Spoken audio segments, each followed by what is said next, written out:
É hora da entrevista do dia com Denise Campos de Toledo. E vamos falar agora sobre a retomada da produção do setor automotivo, o desempenho do mercado para carros produzidos no Brasil, impactos e discussões em torno da saída da Ford e a urgência na aprovação de reformas. Eu converso agora com Luiz Carlos Moraes, que é presidente da Anfávia, Associação Nacional dos Fabricantes de Veículos Automotores. Luiz Carlos, boa noite. Boa noite, Denise. Prazer em falar com você. Bom, a Anfávia divulgou nesta semana os números, o desempenho do setor agora no começo do ano e houve queda em quase todas as comparações em relação ao mês de dezembro. O ano passado o setor conseguiu se recuperar do tombo mais pesado no começo da pandemia, mas eu queria a sua avaliação em relação a esse balanço geral. Qual a expectativa que se pode ter para 2021? Então, janeiro, Denise, normalmente é o mês, o primeiro semestre é mais fraco no setor automotivo, o segundo semestre é mais forte. Então, eu imaginava que ia ter uma queda em janeiro em relação a dezembro, mas a gente está atento, né, porque tem alguns temas que nos preocupam, né? Como é que vai ficar a economia sem o abono emergencial, como é que está ficando o desemprego, como é que vai ficar a imunização da população, quanto mais tempo demorar, mais não vão ter a confiança do consumidor para retomar o consumo. Então, são temas que nos preocupam. A previsão da Anfávia feita no início do ano, a gente está trabalhando com a premissa de um crescimento de 15% sobre o ano passado, que foi um ano de muita queda. Nós caímos 26% em relação a 2019 e estamos imaginando, com essa premissa, que nós vamos poder crescer 15%. É um crescimento modesto, sobre uma base menor, mas é um crescimento. Só que esse crescimento depende desses elementos que a gente acabou de falar. A imunização da população é fundamental, porque isso, primeiro, questão da saúde, e segundo, porque dá um conforto, um estímulo para o consumo. E a questão, né, do abono emergencial, como é que vai ficar a economia, etc, etc. Nós temos alguns desafios também na produção, porque às vezes está faltando componentes, alguma dificuldade no retomada da produção depois da pandemia do ano passado. Agora, eu citei a questão da Ford, porque continua a discussão em torno de estímulos que foram dados ao setor automobilístico, as dificuldades que o setor sempre enfrenta, tem a questão de o carro brasileiro ser muito caro, mesmo com os estímulos, e fala em subsídio, uma série de benefícios, e o setor rebate essas afirmações. Eu queria saber como é que se vê a perspectiva da indústria automobilística no Brasil diante desse cenário que nós temos hoje, né? Porque saiu uma empresa das que estavam há mais tempo aqui no Brasil, não é? Ela fez opção por continuar trabalhando em países vizinhos, inclusive com crise econômica mais séria, como é o caso da Argentina, e não vai continuar no Brasil. Então, o que acontece de fato com o setor automobilístico?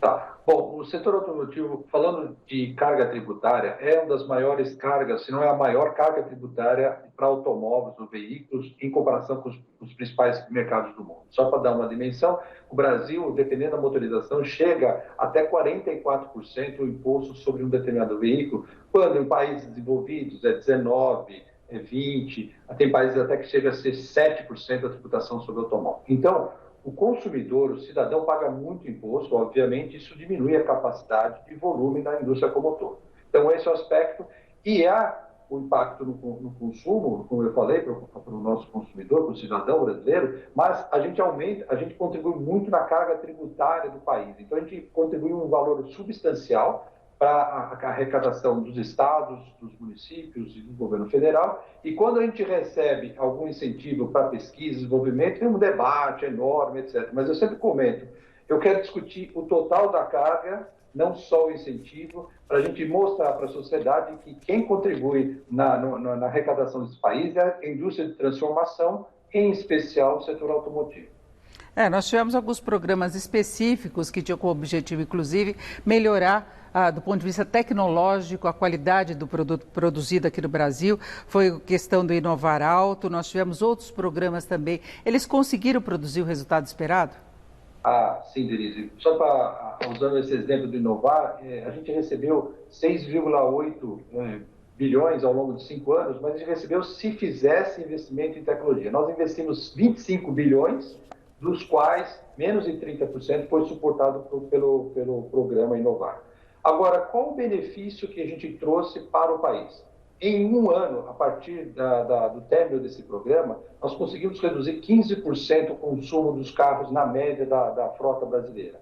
Isso significa 7 bilhões de reais que nós, consumidores, estamos economizando com carros mais eficientes em termos de consumo, principalmente. Isso tem impacto na produção de gasolina, de outros combustíveis, isso tem impacto ambiental fundamental, porque a gente reduz também as emissões do país, então é outra contribuição. A contribuição adicional é que nós trouxemos tecnologia, desenvolvimento, novos produtos para o consumidor, e nós continuamos fazendo isso, não parou, tá? A gente tem a segunda fase, a terceira fase, enfim. Então, o incentivo veio, foi investido e trouxe um benefício para a sociedade, que todos nós estamos usufruindo, né? Então, essa é uma coisa que eu gosto de falar. A turma fala de um lado, mas não fala a história toda. E a minha função aqui é mostrar para o consumidor o benefício. Quando você vai comprar um carro novo, Denise, você entra na concessionária, tem uma etiqueta no carro que mostra o consumo do carro no circuito urbano, no circuito estrada. Você, como consumidora, você pode comparar com outros modelos, com outras montadoras, e você pode escolher, além do desejo, do modelo, da cor, etc., você tem mais um elemento importante, que é a competição entre as montadoras para oferecer o produto mais eficiente em termos de consumo. Então, esse é um dos benefícios que nós entregamos para o país. Agora, tem um outro programa mais recente, que é a Rota 2030, que foi lançado em 2019, condicionando a desoneração fiscal a investimentos, né? Então, tem toda uma discussão em relação a isso, mas eu queria saber do ponto de vista do consumidor. O consumidor brasileiro continua pagando muito caro pelo carro, a indústria automobilística sofre as consequências de tributação também. Mesmo assim, o Brasil tem atraído muitas montadoras, tem atraído mais montadoras dispostas a conquistar o mercado local. O que acontece efetivamente? O consumidor brasileiro vai continuar pagando muito caro? Olha, eu te falo, o custo tributário é muito alto, né? Eu já citei um exemplo para você. Vou te dar um exemplo. Você vai comprar um carro usado, você já tem o ICMS sobre o carro usado, já desvaloriza o seu carro. Aí você paga 12% de ICMS, que a partir de janeiro passou a ser 13,3%, a partir de abril 14,5%. Mais PIS/COFINS dá 11,6%. Mais IPI vai de 13% a 25%. Se você for financiar, você paga o IOF. Se você for, além do IPVA. Então, quando você olha, o custo tributário que está para o consumidor no carro é absurdamente mais alto. Isso inibe, e se a gente tivesse uma carga tributária mais adequada, mais comparável com os outros países, com certeza teria mais volume na indústria, mais emprego e até mais arrecadação, provavelmente. Agora, a reforma tributária, do jeito que ela está sendo discutida, ela poderia viabilizar uma situação melhor para a indústria automobilística e para o consumidor? Com certeza. O sistema tributário é um caos no país, e aí eu não falo só do setor automotivo, né? A gente está no setor automotivo, a gente sempre fala do nosso setor, mas é um caos, né? A gente gasta 1% ou 1,2% do nosso trabalho, sistemas, etc., só para fazer contabilidade de impostos, contratar advogados, etc. A gente está gastando uma energia e um dinheiro que poderia ser aplicado em outras coisas mais importantes, como a pesquisa e desenvolvimento, como a eletrificação, como desenvolver novos combustíveis, como melhorar a segurança ainda mais dos veículos. Infelizmente, o sistema tributário é um caos nesse país, mas não é só para o setor automotivo, é para todos a indústria de transformação. E eu quero dizer para você que o sistema tributário no Brasil destrói empregos. Ele não é equilibrado, ele é desigual entre setores, ele provoca distorções e ele acaba mudando os investimentos, direcionando os investimentos para o lado errado. Então, a reforma tributária é difícil, Denise, eu vou ser bem sincero, porque é um esqueleto que a gente criou ao longo dos 30 anos, né? Não é de agora, e para desmontar e para estruturar de novo não vai ser fácil. Mas nós, como sociedade, como indústria, como cidadão, como governo, temos que enfrentar esse desafio e temos que destrinchar e tentar, em etapas, provavelmente, porque não vai dar para fazer tudo, resolver tudo de uma vez, para tentar simplificar no primeiro momento e no futuro próximo, esperamos, reduzir a carga tributária, que também depende de uma reforma administrativa, né? As reformas que a gente sempre fala, né? O peso do Estado é muito forte, muito grande, e não tem mais contribuinte que tenha a capacidade de ficar sustentando um Estado tão pesado e, inclusive, ineficiente, tanto no nível federal, no nível estadual e no nível municipal. Esse é o grande desafio. As reformas são fundamentais.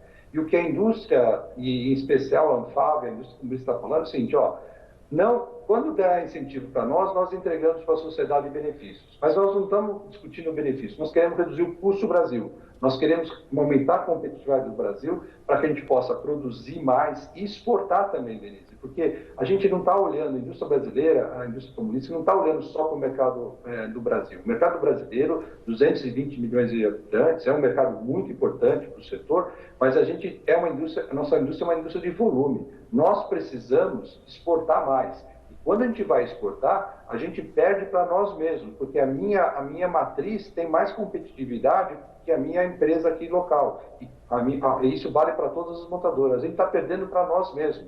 No final do dia, quem está perdendo é o Brasil.